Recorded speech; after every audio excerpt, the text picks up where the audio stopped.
Harvard students have everything. Elite professors, billion-dollar libraries, genius classmates.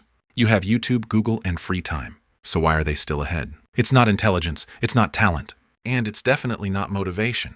Most people think Harvard students wake up at 5 a.m., grind nonstop, and study 12 hours a day. Wrong. Their routine is completely different. And once you see it, you'll realize you've been doing everything backwards your whole life.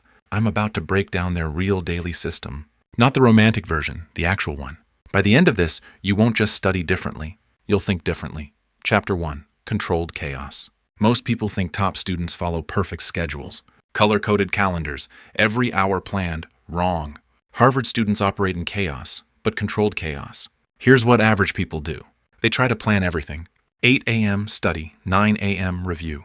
10 a.m. break, looks productive. Feels organized, but it fails. Why? Because your brain hates rigid systems.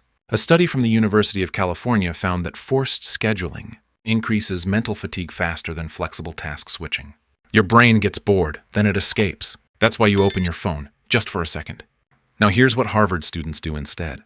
They batch intensity, not time. Instead of saying study for 2 hours, they say finish this problem set. Understand this concept, master this idea. No fixed time, only outcomes. Sometimes it takes 30 minutes, sometimes 3 hours, but they don't stop until it clicks. That's the difference. Average people measure time. Elite students measure understanding. But here's the problem though. You can work intensely for hours and still forget everything tomorrow. That's where the second system comes in. Chapter 2. Weaponized Pressure. Most people think Harvard students are relaxed, smart enough to handle everything easily. Wrong. They're under constant pressure. And that pressure is exactly why they learn faster. Psychologist Robert Bjork calls this desirable difficulty. When something feels hard, your brain pays attention. When it feels easy, your brain ignores it. Now look at your routine. You reread notes, highlight text, watch lectures again. Feels smooth, comfortable, easy, completely useless.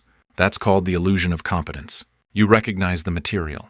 So you think you know it, but you don't. Harvard students avoid this trap. They test constantly, cold calling in class, surprise quizzes, peer questioning. You're sitting there, professor calls your name. You have to explain the concept. No notes, no warning. You either know it or you don't. And that pressure rewires your brain. A study from Make It Stick showed that active recall improves. Retention by over 50% compared to passive review. That's not small. That's a completely different brain. Harvard students don't study to feel good. They study to survive embarrassment. Sounds harsh, but it works. Now you've got pressure. You've got real learning. But here's the problem, though. Even if you learn it today, you'll forget it next week, unless you fix this. Chapter 3. The Invisible Algorithm. Most people think memory is about repetition. Read it again, review it again, repeat. Wrong. Your brain deletes information on purpose.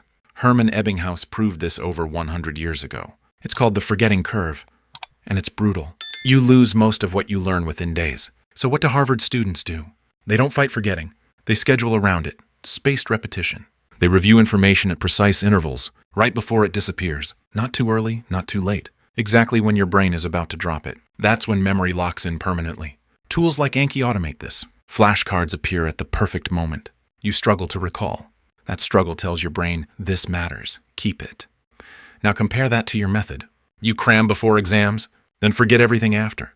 You're not learning. You're renting information. Harvard students, they own it. But here's the thing, though. Even with perfect memory, most people still waste time. Learning too much. Too many sources. Too many notes. That's where the final system comes in. Chapter 4. Extreme Filtering. Most people think Harvard students read everything. Every book, every paper, every page. Wrong. They ignore most of it, aggressively. Because they understand one thing. Not all information is equal. Cal Newport talks about this in Deep Work. Focus on what actually moves the needle. Ignore the rest. Harvard students don't try to learn everything. They hunt for leverage. The 20% that gives 80% of results. Example. In economics, instead of memorizing 200 models, they master 5 core frameworks. Supply and demand, opportunity cost, game theory basics. Everything else builds on that. They compress complexity, just like surgeons use illness scripts.